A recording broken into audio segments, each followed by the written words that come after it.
tarea en educación, además de su tarea en el Senado, hizo algo a lo que muchos periodistas envidiamos, que es haber tenido las entrevistas con Evo Morales 2 veces, con Pepe Mujica 2 veces. Qué va, qué hijo. Bueno. Lo dicho, Daniel Pilus.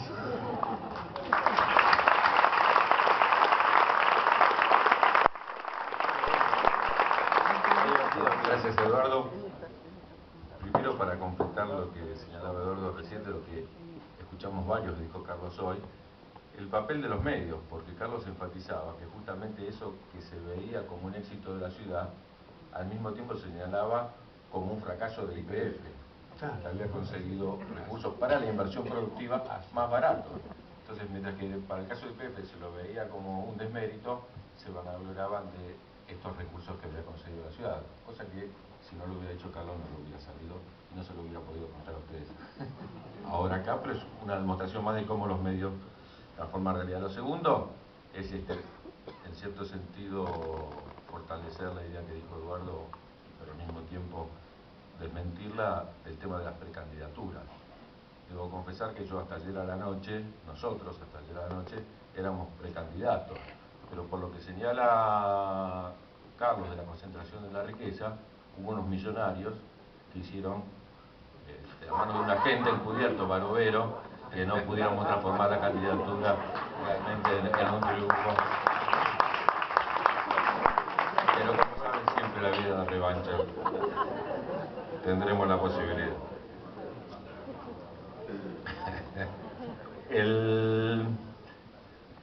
Yo no voy a dar puntualmente el tema de Malvinas, sino del libro más en general, pero también de las reflexiones que genera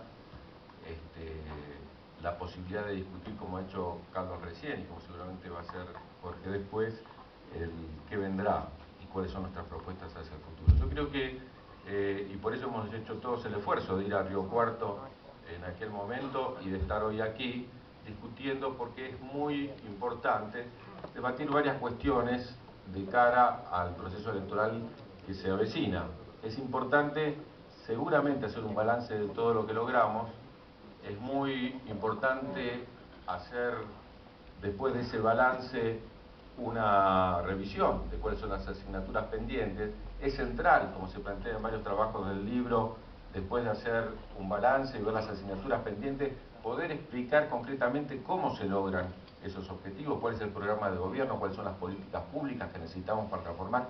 Eso es lo que tenemos que ir a discutir en las próximas elecciones.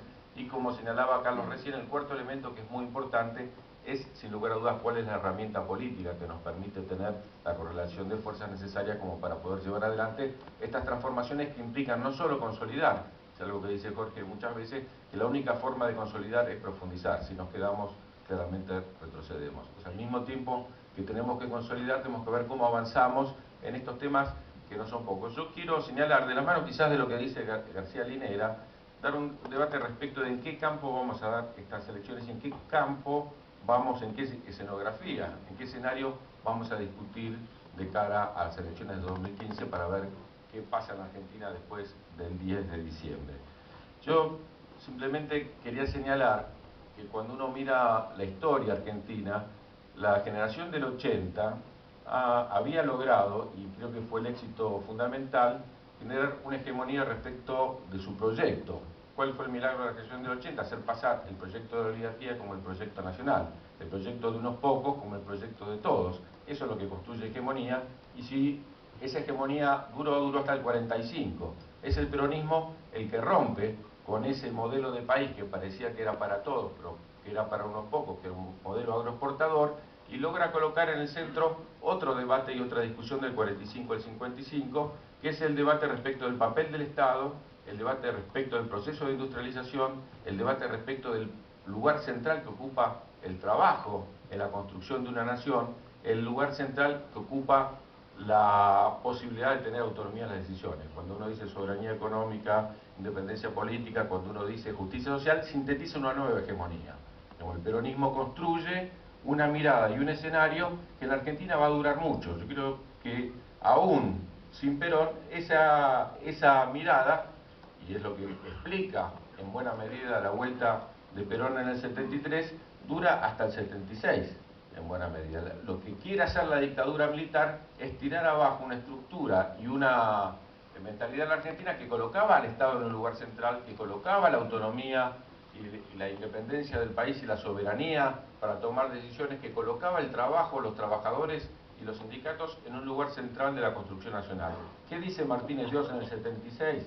¿Y por qué los sangrientos de la dictadura? Es que para poder terminar con esa hegemonía del peronismo, para poder terminar con con la centralidad del trabajo y del peronismo, hay que terminar con los trabajadores. Y lo que hace la dictadura militar es que comienza con 5.400.000 trabajadores industriales el proceso y termina con 2.300.000. Si quieren terminar con el peronismo, terminemos con los trabajadores. No ataca a la dictadura militar, por ejemplo, el Estado. Hay más empleados públicos cuando termina la dictadura militar que cuando empieza, y hay más empresas públicas cuando termina la dictadura militar cuando empieza, entre otras cosas porque eran parte de la corrupción del gobierno de la dictadura militar y eran los propios militares y civiles que ejercían el poder en ese momento los que usufructaban de esa realidad. No este proceso de tratar de transformar cuál es el escenario, cuál es el sentido común, cuál es la hegemonía que prevalece en el país, comienza a destruirse a partir de la violencia, de la sangre y la destrucción de los trabajadores que comienza en el 76. ¿Cuándo termina ese proceso? Termina con el proceso neoliberal del menemismo, proceso que en la década de los 90 logra cambiar esta idea de que el Estado es central, que la soberanía es importante, que la solidaridad social y la organización social y el tejido social es fundamental, y cambiarlo por otras ideas. ¿Qué ideas? Las ideas que nos vendían ellos, donde lo importante era el mercado, lo importante era el liberalismo, lo importante era poder comprar en cualquier lugar del mundo más barato y no hacía falta fabricarlo acá. Las ideas de que estábamos en el primer mundo, entonces teníamos que tener relaciones carnales con los países centrales, y que en el caso de Malvinas, es interesante, el primer presidente que pone a Malvinas en los planes de estudio de la Argentina es el peronismo. El primero que lo menciona como un hecho central es en el 51, Perón, planteando que tiene que estar en todos los libros de lectura y tiene que estar en todos los programas.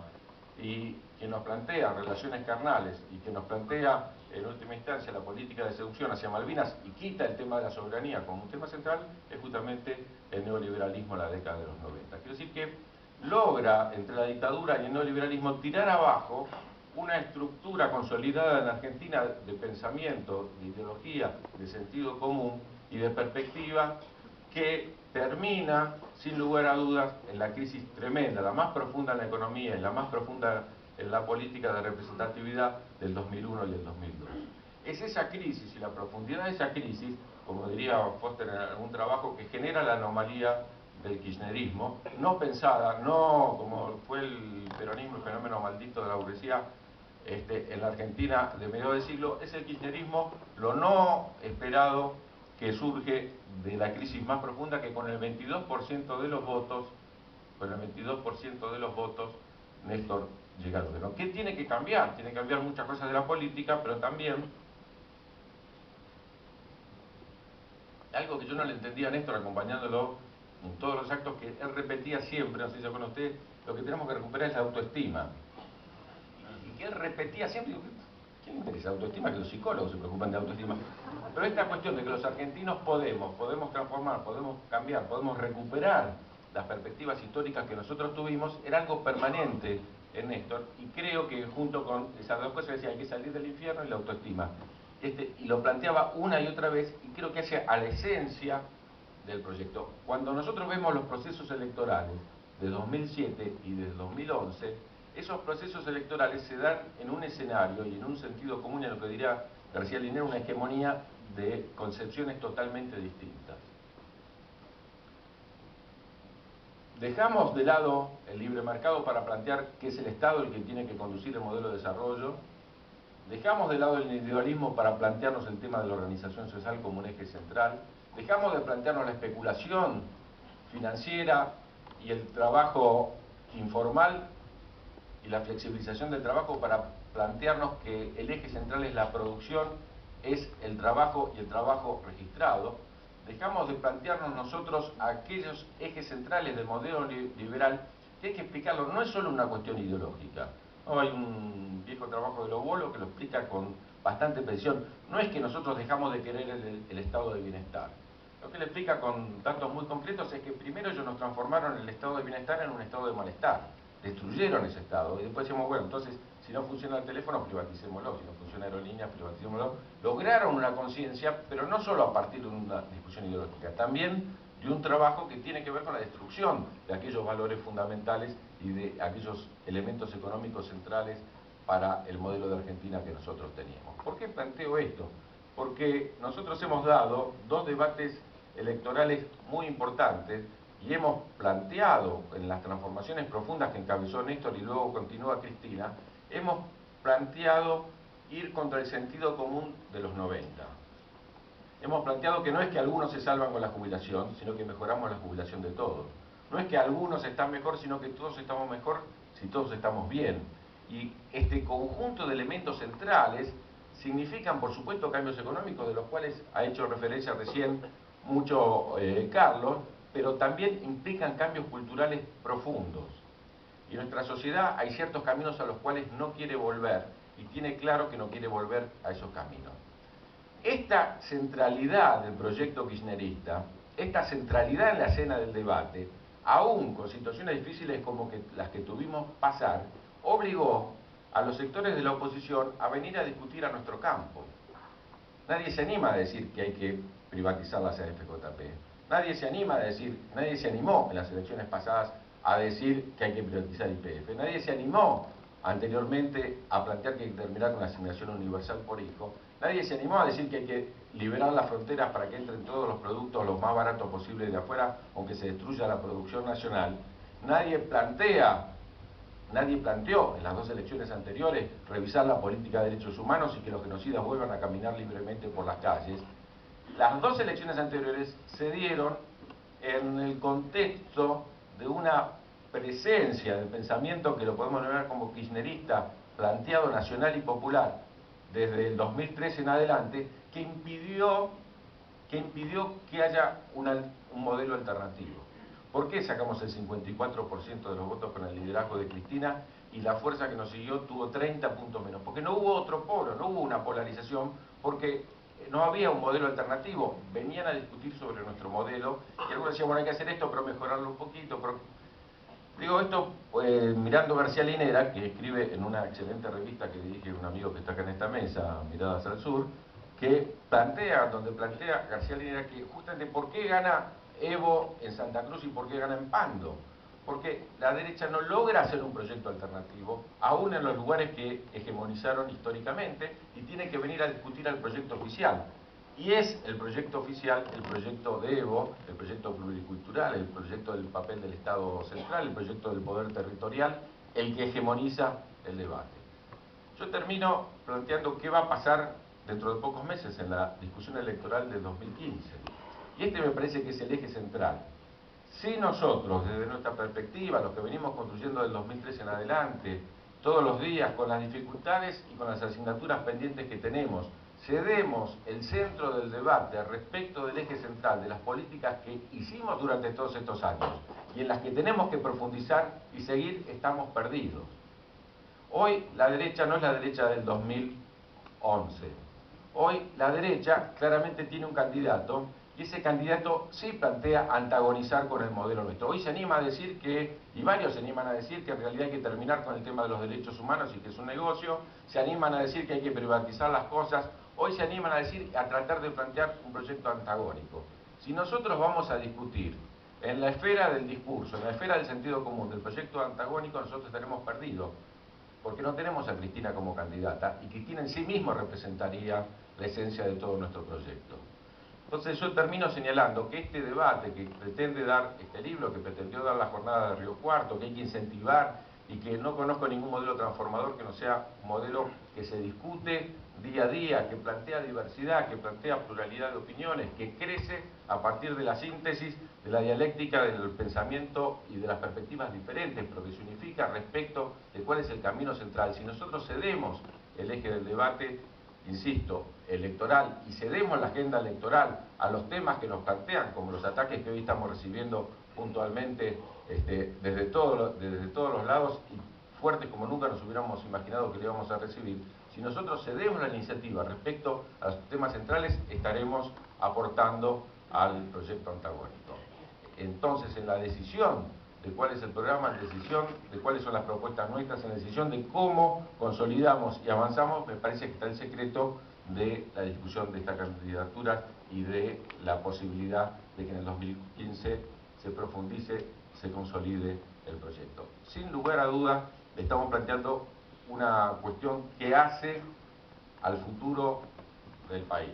Yo suelo señalar, y un poco la reflexión histórica que he hecho muestra cómo del 55 en adelante, ¿sí?, a pesar de todo lo que se había construido y que creíamos que era indestructible, probablemente el 55 en adelante fue tirándose abajo y sufrimos durante muchos años, insisto, hasta la dictadura sangrienta y el neoliberalismo, nosotros los embates para poder destruir todo lo que se había construido. Fueron 10 años del 45 al 55 donde el país no solo creció, sino que distribuyó mejor la riqueza y mostró que un horizonte distinto es posible. 10 años donde el país decidió construir junto a América Latina. Hoy nuevamente tenemos no 10, sino 12 años de una construcción con mucho sacrificio, con mucho esfuerzo para poder seguir profundizando. No alcanza con que nosotros recitemos todo lo que hicimos estos años. El pueblo lo sabe y lo pagó con su voto en las elecciones y se siente protagonista, no solo nos lo agradece, sino que se siente protagonista porque fue el que posibilitó estos cambios. Tenemos que hacer un esfuerzo, compañeros, todos, de la mano del debate, de la discusión, de la pluralidad, de ir a buscar a aquellos que perdimos, de ser autocríticos cuando hace falta, de la mano de poder encontrar todos aquellos que creían que en este proyecto tenían también su decisión respecto de una vida mejor y que hoy no necesariamente nos acompañan para reconquistarlos, reenamorarlos con este proyecto y no permitir, como ocurrió ya una vez en la historia argentina, que tiren abajo todo lo que hemos conquistado. Gracias.